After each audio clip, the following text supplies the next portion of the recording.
안녕하세요. 이곳은 충남 부여에 위치한 부소산성입니다. 백제의 마지막 도읍지였죠. 사비성이 있는 곳입니다. 자, 이 부소산성은 평상시에는 왕궁의 후원 역할을 하다가 위급한 상황이 되면은 방어 기지의 역할을 하는 곳이었다고 합니다. 이 부소산성은 국내 최초의 인공 연못인 국남지와 묶여서 같이 한국관광 100선에 선정된 곳인데요. 자, 두 곳이 멀지 않은 곳에 있으니까 한번 살펴보도록 하겠습니다. 지금 보시는 부소산성이 있는 부여도 유네스코 세계문화유산으로 지정이 되어 있습니다. 백제의 도읍지였던 공주, 부여 이곳들은 다 유네스코 세계문화유산으로 지정이 되어 있네요. 이곳은 유료예요. 그래서 매표소에서 표를 구매를 하고 가야 됩니다. 일단 보시면 백제 왕들의 계보가 이렇게 바닥에 쓰여져 있고요. 제일 앞에 보이는 문이 부소산문이라고 되어 있습니다. 자, 이 문을 통과하면서부터 부소산성의 탐방이 시작이 되고요. 저는 이렇게 티켓을 하나 구입을 했습니다. 성인 2,000원이네요. 자, 한번 들어가 볼게요. 자, 코스가 총 3개의 코스가 있다고 하는데 일단 저는 3코스를 한번 돌아보도록 하겠습니다. 아까 입장하기 전에 대략적으로 한번 알아봤는데 2코스는 한 2시간 정도가 걸린다고 하고요. 3코스는 1시간 정도로 짧게 끊어서 갈 수 있다고 합니다. 자, 아까 말씀드렸듯이 부소산성은 한성백제, 공주에 있던 웅진백제의 뒤를 잇는 백제의 마지막을 장식한 사비백제의 중심 지역이었다고 합니다. 이 부소산성이 처음에 지어질 때 서쪽으로는 백마강을 끼고 있고 뒤쪽으로는, 그러니까 북쪽으로는 부소산이라는 산을 끼고 있어서 그래서 부소산성이었다고 하고, 뒤쪽에는 산이 있고 앞쪽엔 강이 있다 보니까 방어하기에 좋은 조건이었나 봐요. 그래서 이곳에 산성을 쌓았다고 합니다. 이 산성을 쌓을 때 건축하는 기법이 그 성질이 다른 2가지의 흙을 교차로 쌓아서 이렇게 튼튼하게 성을 쌓았다고 해요. 지금 저 앞에 지금 지붕만 보이는 담장 너머 건물은 그 옛날 부여 박물관이었다고 합니다. 지금은 갤러리로 쓰이고 있나 봐요. 그러니까 확실히 나라가 망하는 데는 이유가 있어요. 일단 제일 중요한 거는 나라를 이끄는 지도자가 어떤 굳건한 신념을 가지고 나라를 통치해야 되는데 향락에 빠져버리게 되면 확실히 나라가 망하더라고요. 처음에 백제의 마지막 왕이었던 의자왕 같은 경우도 집권 초기에는 상당히 총명하고 강한 왕으로 성장을 할 줄 알았는데 갑자기 삐딱선을 타기 시작해서 향락에 빠져버렸죠. 그래서 나라를 말아먹은 그런 군주로 기억이 되고 있습니다. 그 외에도 자연 재난이 끊이지 않는다든가 아니면 사이비 종교가 판을 친다든가 이런 일들이 발생을 하게 되면 보편적으로 국가가 멸망을 하는 그런 일이 생기더라고요. 지금 보시는 곳이 제가 3번 코스를 선택했잖아요. 거기 첫 번째로 볼 수 있는 그런 코스인데 서복사지라고 합니다. 삼국시대 같은 경우는 고려시대까지 불교가 우리나라의 국교였잖아요. 조선시대에 들어서 이제 유교를 국교로 지정을 하고 숭유억불 정책을 시행을 했지만 이때 삼국시대나 고려시대까지는 불교가 상당히 융성한 그런 시기였습니다. 이 서복사지 같은 경우는요, 목탑이 있는 현재의 위치에서 금동으로 만든 금동 제과판이 출토가 되었다고 해요. 그래서 왕실의 기원 사찰로 추정되고 있는 백제 시대의 절터라고 합니다. 기원 사찰이 아마 그런 거겠죠. 왕실의 안녕과 평화를 비는 기원을 하는 왕실 전용 절이었을 겁니다. 이 백제 사람들이 손기술이 상당히 좋아요. 그래서 여러가지 문화유산 유적들을 보면은 금으로 만든 그런 유물들은 백제에서 만든 게 상당히 많더라고요. 백제 같은 경우에는 중국과 활발한 교류가 있었기 때문에 중국 남북조 시대에 백제와 교류를 하면서 그때 백제의 금세공 기술이라든지 이러한 선진 기술이 도입이 되고 이것이 신라를 거쳐서 바다 건너 외나라, 지금의 일본까지 건너간 것으로 보인다고 합니다. 지금은 서울에서 그나마 가까운 곳이 지금 백제 유적지 쪽이라서 먼저 보고 있는데 이제 신라 유적지도 한번 보러 갈 거고요. 아마 고구려 유적지는 통일이 되어야 마음껏 올라갈 수 있을 텐데 과연 가능할지 의문입니다. 이렇게 백제 유적지 같은 경우는 아직도 발굴을 하고 있고 연구 중인 곳이 상당히 많습니다. 자, 이것도 1980년도부터 본격적인 그 발굴과 연구가 시작이 되었다고 합니다. 그러니까 무령왕릉의 삽질이 준 파장이 상당히 우리에게 큰 교훈을 준 것 같아요. 현재까지도 발굴과 연구가 진행이 되고 있는 것을 보면 저번에도 한번 언급을 했지만 이제 우리나라도 고고학 분야에 있어서는 선진국의 반열에 들어서지 않았나 하는 생각이 듭니다. 자, 두 번째로 만나볼 수 있는 곳이 반월루라고 하는 누각입니다. 저 앞에 보이는 누각이고요. 1972년도에 저 누각을 세웠다고 해요. 원래는 터만 남아 있었다고 하는데 방금 말씀드렸듯이 72년도에 새로 누각을 세웠다고 합니다. 올라가 볼 수 있으면 한번 올라가 볼게요. 자, 신발을 벗고 올라가라고 되어 있으니까 한번 올라가 볼게요. 자, 올라가면 이렇게 부여군으로 되어 있죠. 시가 아니고 부여군의 모습이 한눈에 들어옵니다. 조망이 상당히 확 터 있네요. 확실히 뭐 적들이 쳐들어오는지 안 쳐들어오는지 확실히 알 수 있는 그런 곳인 것 같습니다. 지금 위치하고 있는 부여로 도읍지로 옮긴 이유가 전에 봤던 웅진 백제 시절에 그 공주 같은 경우는 고구려의 침입을 방어하기는 상당히 좋은 그런 조건을 가지고 있었는데 땅이 너무 좁았대요. 좀 그런 거 있잖아요. 왕들도 왕이니까 조금 넓은 데서 살고 싶은데 그 좁은 땅에서 나라를 다스리려니까 이게 뭔가 위신이 안 섰나 봐요. 그래서 백제 성왕 시절에 538년에 이곳 지금의 부여인 사비성 지역으로 천도를 했다고 합니다. 뭐 그렇게 해서 660년에 백제가 멸망할 때까지 이 사비성은 백제의 마지막 도읍지로 남게 되었죠. 자, 여기가 이쪽으로 쭉 가면 태자골 숲길이라고 되어 있는데 옛날 백제 태자들의 산책로로 추정이 된다고 하네요. 저는 일단 3코스를 따라서 이쪽은 가보지 않고 사자루가 있는 곳으로 한번 가보겠습니다. 자, 이곳 같은 경우에도 평일인데도 불구하고 사람이 적은 편이 아니에요. 꽤 많은 관람객들을 만나볼 수 있는데 얼마 전에 들렸던 예당호 출렁다리와는 다르게 이곳은 상당히 조용한 분위기를 자랑하고 있습니다. 이곳도 아산의 외암 마을처럼 사색에 잠기면서 걷기 좋은 그런 곳인 것 같아요. 이런 거는 뭐 대충 공부를 해오면은 미리 어느 코스를 돌겠다라고 결정을 하고 오시면 되긴 하는데 어쨌든 색깔별로 이렇게 좀 구분은 안 되어 있지만 곳곳에 표지판들이 잘 안내가 되어 있어서 뭐 찾는 데는 큰 어려움이 없습니다. 자, 지금 보시는 곳이 사자루라고 하는 곳이고요. 부소 산성에서 가장 높은 곳에 있는 누각이라고 합니다. 원래 이곳은 사자루가 아니라 송월대라는 누각이 있었던 곳이라고 해요. 그래서 전설에 따르면은 그 업무에 지친 왕이 이곳에 올라와가서 피로를 달래던 그런 곳이었다고 합니다. 부소산에서 가장 높은 곳에 위치를 하고 있고요. 이 사자루는 조선시대에 정문에 있던 누각을 떼어와서 이곳으로 옮겨놓은 것이라고 합니다. 산 정상에 올라오니까 방금 전에 약간 숨이 차고 더웠었는데 확실히 시원해지네요. 여기는 조금 계단이 가파릅니다. 자, 이렇게 보시면은 아까 봤던 반월루보다 약간 더 전망을 넓게 볼 수 있고요. 아까 그곳은 군사적인 목적이 좀 있었다면 여기는 백마강을 딱 볼 수 있는 그런 곳입니다.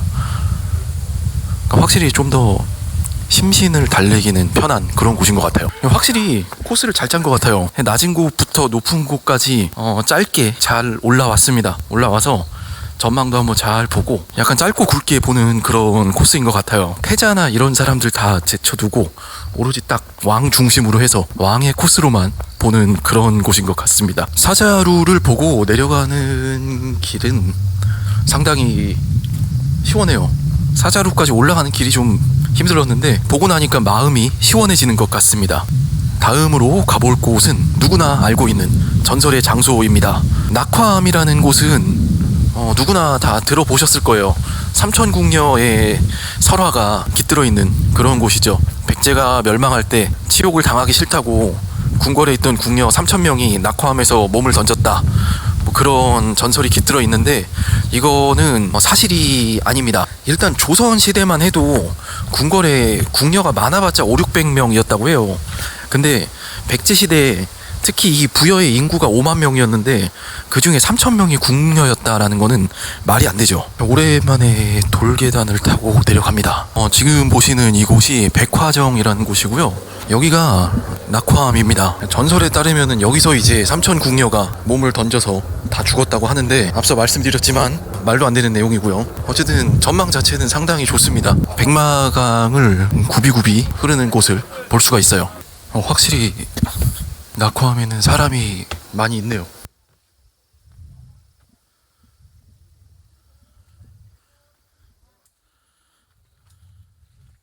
지금 제가 걷고 있는 이 길이 예전에는 피 튀기는 전쟁터였다는 그런 말이잖아요. 만약 전쟁이 났으면 저는 아마 피난 가기 바빴을 거예요. 겨울에 오기는 좀 그럴 것 같고 조금 힘들 것 같고요. 단풍이 드는 뭐 가을, 늦가을 이때까지 오시면은 상당히 좋을 것 같다는 생각이 듭니다. 지금 아래쪽에 보면은 사찰이 하나 보여요. 지금 제가 가고 있는 곳은 고란사라고 합니다. 저 관람객 얘기를 들어보니까 유명한 사찰들은 다 똑같은 것 같아요. 일단 기본적으로 단가가 정해져 있어요. 종치는데 10,000원, 그 다음에 가족의 안녕과 화목을 기원하는 그 기와장 한 장에 10,000원. 법당 뒤에 약수가 있다 그러는데 일단 젊어진다니까 마셔보겠습니다. 뭔가 맛있는 물은 아닌 것 같아요. 자, 고란사까지 봤으면은 이제 여기서는 배를 타고 나가야 된대요.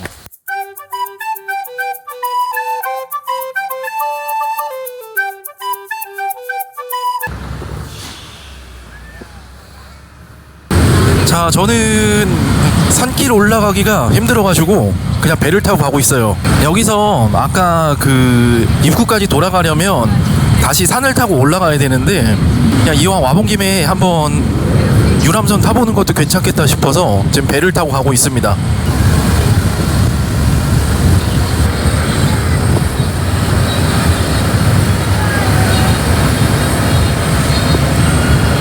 그래도 나름 유람선이라고 한 바퀴 턴을 해주네.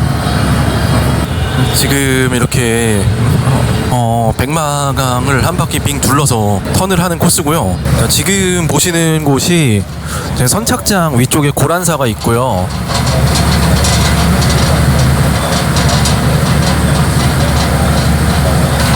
지금 바로 앞에 보이는 이곳이 낙화암입니다.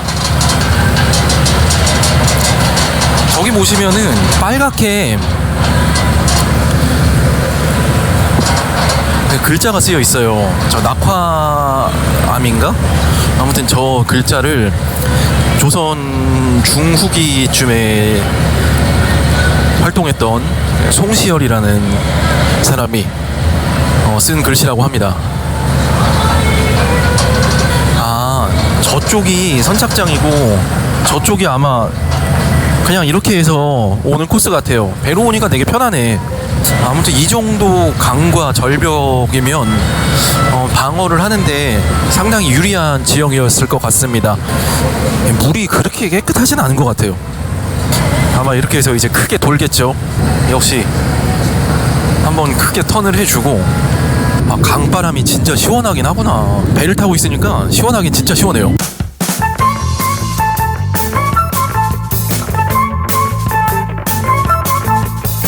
어쨌든 편하게 잘 왔습니다.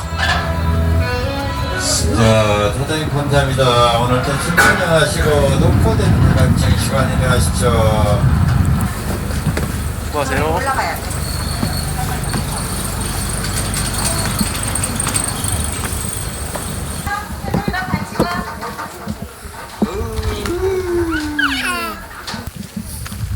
이게 3코스는 편한 대신에 돈을 좀 써야 돼요. 보니까 편하게 와야 돼요. 이렇게 보시면 이곳이 구드레 공원이라고 오늘 백제 부조산성의 마지막 둘러볼 코스고요. 여기 뭐 조각공원이 작게 조성이 되어 있다고 합니다. 그냥 예당호에서 봤던 것 같이 작은 조각들을 전시해 놓고 이렇게 산책을 할 수 있게 조성을 해 놓은 공원입니다. 자, 이렇게 해서 부조산성은 다 둘러봤어요. 이제 국남지라는 연못으로 한번 가볼게요. 자, 국남지에 도착을 했고요. 여기가 앞서 말씀드렸듯이 우리나라 최초의 인공 연못이라고 합니다. 딱히 많이 둘러볼 거는 없고요. 백제 별궁 연못으로 쓰는 곳이었다고 해요. 뭐 꽃은 안 피었지만 어쨌든 뭐 연꽃들이 상당히 많이 있고요. 오리들이 그냥 이렇게 놀아요. 그냥 여기서 주변에.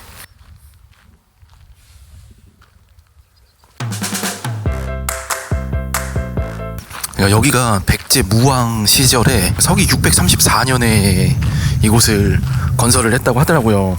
저기가 포룡정인가? 그러니까 이곳은 거의 대부분 그 연꽃과 수련을 지금 키우고 있어서 뭐 크게 다 걸어보는 거 의미가 없을 것 같고요. 분수를 다 가동을 해놨구나. 저 앞에 있는 정자가 이제 이 궁남제 시그니처인 포룡정이라고 하고요. 아마도 용을 품은 뭐 정자 이런 뜻일 것 같아요.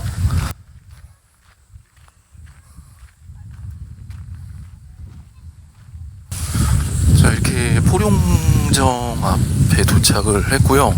여기서 포룡정에 도착을 해서 주변 풍경을 둘러보는 그런 맛이 있다고 합니다. 여기는 섬이잖아요. 인공적으로 만든 섬이라 거의 춥다 싶을 정도로 바람이 많이 불어요. 자, 보고 이렇게 건너갑니다. 포룡정이 저런 모습이에요. 지금이 한참 날씨가 좋은 계절이니까 여기는 조용히 연인들끼리 걷기 좋은 그런 곳으로 보여요.